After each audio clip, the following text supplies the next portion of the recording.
Welcome to MSA Urdu Point. دوستو، آج ہم بات کریں گے دولت عثمانیہ کے بانی عثمان بن ارطغرل کی اپنے بیٹے اورحان بن عثمان کو کی گئی نصیحتوں کے بارے میں۔ کہا جاتا ہے کہ سلطنت عثمانیہ کے بانی عثمان بن ارطغرل ایک بہترین حکمران تھے۔ ان کی کچھ صفات جو تاریخ دان لکھتے ہیں کہ وہ بہت دلیر، حوصلہ مند، حکمت و دانائی کے پیکر، صبر و استقامت اور جذبہ ایمانی سے سرشار تھے۔ ان کا ہر کام خالص اللہ کی رضا کے لیے ہوتا تھا۔ عدل اور انصاف اور وعدے کی پاسداری پر یقین رکھنے والے سلطان تھے۔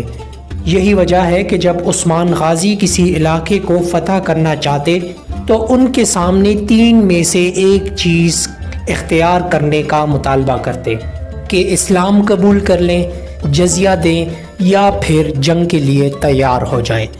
بانی عثمان غازی کی زندگی جہاد اور دعوت دین سے عبارت تھی۔ وہ ہمیشہ شرعی احکام کو ہر چیز پر فوقیت دیتے۔ کہتے ہیں کہ جب عثمان غازی بستر مرگ پر تھے تو اس نے اپنے بیٹے اورحان کو وصیت کرتے ہوئے کہا تھا، اے بیٹے، کسی ایسے کام میں مصروف نہ ہونا جس کے کرنے کا اللہ تعالیٰ نے حکم نہ دیا ہو۔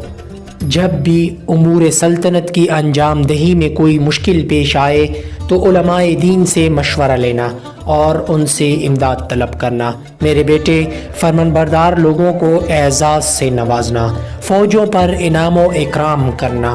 کہیں ایسا نہ ہو زیادہ سپاہ اور دولت کی وجہ سے شیطان تمہیں دھوکے میں ڈال دے۔ اہل شریعت کو خود سے دور مت کرنا۔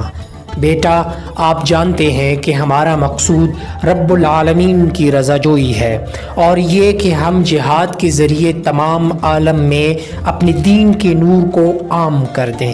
لہٰذا ہمیشہ وہی بات کرنا جس میں رب تعالیٰ کی خوشنودی ہو۔ بیٹے، ہم وہ لوگ نہیں جو کشور کشائی اور لوگوں کو غلام بنانے کے لیے جنگ کرتے ہیں۔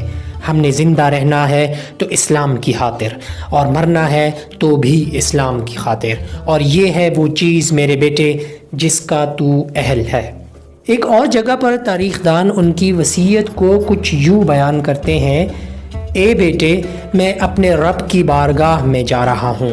مجھے آپ پر فخر ہے کہ آپ رعایا کے ساتھ عدل کریں گے اور راہ خدا میں دین اسلام کی اشاعت کے لیے جہاد کریں گے۔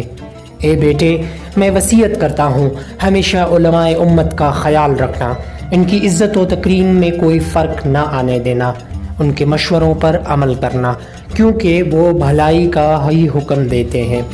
اے میرے لخت جگر، ایسا کام نہ کرنا جس میں اللہ تعالیٰ کی رضا نہ ہو۔ اگر کوئی مشکل پیش آئے تو علماء شریعت سے پوچھنا، وہ یقیناً بھلائی کی طرف آپ کی رہنمائی کریں گے۔ یاد رکھیے اے میرے بیٹے، اس دنیا میں ہمارا رستہ صرف وہی رستہ ہے جو اللہ تعالیٰ نے بتایا ہے، اور ہمارا مقصد دین اسلام کی اشاعت ہے۔ ہم جاہ و مال کے طالب نہیں۔ کچھ روایات میں عثمان غازی اپنے بیٹا اورحان سے کہتا ہے، بیٹوں اور دوستوں کو میری وصیت، جہاد فی سبیل اللہ کے تسلسل کو قائم رکھتے ہوئے دین اسلام کو ہمیشہ سربلند رکھنا، مکمل ترین جہاد کے ذریعے اسلام کے مقدس جھنڈے کو تھامے رکھنا، ہمیشہ اسلام کے خادم رہنا، کیونکہ اللہ تعالیٰ نے مجھ جیسے ایک کمزور بندے سے شہروں کو فتح کرنے کی خدمت لی۔ جہاد فی سبیل اللہ کے ذریعے کلمہ توحید کو اقصائے عالم میں پہنچا دو۔ میری نسل سے جو شخص بھی حق اور عدل سے روگردانی کرے گا، روز محشر رسول اللہ صلی اللہ علیہ وآلہ وسلم کی شفاعت سے محروم رہے گا۔ اے میرے بیٹے، دنیا میں ایک انسان بھی ایسا نہیں جو اپنا سر موت کے سامنے خم نہیں کرے گا۔ مجھے پیغام اجل آ پہنچا ہے، یہ سلطنت میں تیرے حوالے کرتا ہوں اور تجھے اپنے مولا کو سونپتا ہوں، اپنے کاموں میں عدل کرنا۔ دوستو، یہ وہ سبق آموز وصیتیں تھیں جس پر عثمانی حکمران عمل پیرا رہے تو ان کی سلطنت کی عروج پر لے گئے۔ دوستو، اگر ہماری ویڈیو پسند آنے کی صورت میں ہمارے چینل کو سبسکرائب کر لیں اور ساتھ ہی دیے گئے گھنٹی کے نشان کو دبانا نہ بھولیں، اس سے ہماری ہر نئی آنے والی ویڈیو کی اپڈیٹس آپ کو ملتی ہیں۔